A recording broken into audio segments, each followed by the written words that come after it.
আর এই মুহূর্তে সুন্দরবনের একটি খবরে নজর রাখবো, যেখানে দাদাকে পিটিয়ে খুনে অভিযুক্ত হলো ভাই। আপনাদের জানিয়ে রাখি, সুন্দরবনে কালীনগরের ঘটনা, যেখানে দাদাকে পিটিয়ে খুনে অভিযুক্ত ভাই। ঠিক কি কারণে দাদাকে পিটিয়ে এভাবে ভাই খুন করলো, আমরা একটু জানবো। আমাদের প্রতিনিধি বিশ্বজিৎ আমাদের সঙ্গে রয়েছে। বিশ্বজিৎ, হ্যাঁ দেখো, নিজেদের সম্পত্তি নিয়ে কিন্তু একটা দীর্ঘ সমস্যার মধ্যে ছিল। বিভিন্ন সময়ে পরিবারের তরফ থেকে যেটা জানানো হচ্ছে, বিভিন্ন সময় তাদের মধ্যে একটা ঝগড়াঝাটি হতো। গতকাল বিকালের পর থেকে যেটা পরিবার যেটা বলছে, যে দাদার সঙ্গে দাদা হচ্ছে মতিলাল দাস, এবং তার সঙ্গে গন্ডগোল শুরু করে হচ্ছে মোহনলাল দাস, ওই মতিলাল দাসের ছোট ভাই। এবার তারপর যেটা ওই মতিলাল দাস হচ্ছে বাড়ি থেকে বেরোনোর পর তার বাড়ির সামনেই, ঠিক যেখানে পাঁচিল রয়েছে, সেই পাঁচিলের গোড়াতেই তাকে মারধর শুরু করে। এমনকি তাকে ইট দিয়ে মাথা থেতলে দেওয়া হয়, এবং তার রক্তের দাগ কিন্তু চারিদিকে পড়ে রয়েছে।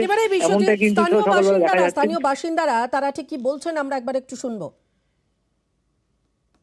সন্ধ্যায় শুনলাম যে এরকম মেরেছে ওর ভাই, এমন মেরেছে যে এখানে ব্লাডটার মাথায় ফাটিয়ে দিয়েছে। হ্যাঁ, তারপর হচ্ছে ওকে ফোন করেছিলাম, আমার ভাইপোকে। তা হচ্ছে বললো এরকম পিজিতে নিয়ে যাচ্ছে, কাকদ্বীপ হয়নি, পিজিতে নিয়ে যাচ্ছে। এই শুনে আমি ছিলাম, আজকে ভোরে এসে দেখলাম যে মারা গেছে। এই তো বাজে ঘটনা, ভাইকে মেরে দিয়েছে, এই তো মারার কেস একদম। খুব নিন্দনীয় ঘটনা। আর যে পরিবারে এই ঘটনা ঘটলো, সেই পরিবারের ঠিক কি বক্তব্য, একবার শোনা যাক। যে মারা গেছে উনি, আর যে মেরেছে এটা রাত্রে একটা তর্কাতর্কি করেছিল এই জায়গা সম্পত্তি নিয়ে। এখান থেকে টোটোওয়ালা এসে আমাদেরকে খবর দেয়, বলে তোমার দাদাকে এরকম মার্ডার করা হয়েছে। তখন আমরা গিয়ে দেখি পড়ে আছে রক্তাক্ত অবস্থা। হসপিটালে নিয়ে যাওয়া হয়েছে। হসপিটাল থেকে আমরা কলকাতায় নিয়ে যেতে যেতে গাড়িতে মারা গেছে।